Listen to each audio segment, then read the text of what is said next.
Tu žijú v skutočnej divočine, v ozajstnom medveďom raji.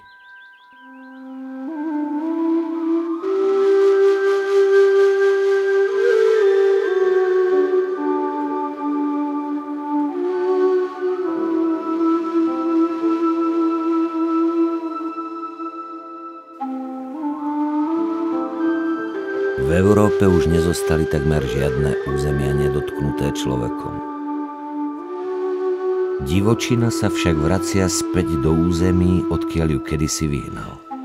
Len pred 60 rokmi sa v tichej a kvoprovej doline pásli namiesto kamzíkov a jeleňov veľké čriedy dobytka.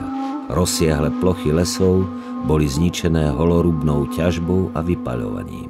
V tom čase tu boli vlky úplne vyhubené a štatistiky uvádzali v celom Tatranskom národnom parku len 2 medvede.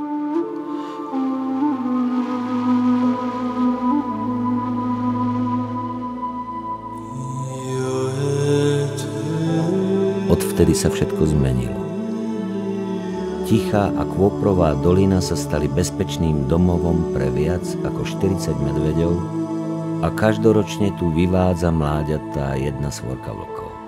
Pralesné druhy organizmov sa vracajú späť do svojich pôvodných teritórií. Fascinujúce dôkazy o neuveriteľnej sile prírody svedčia o tom, že niečo podobné sa môže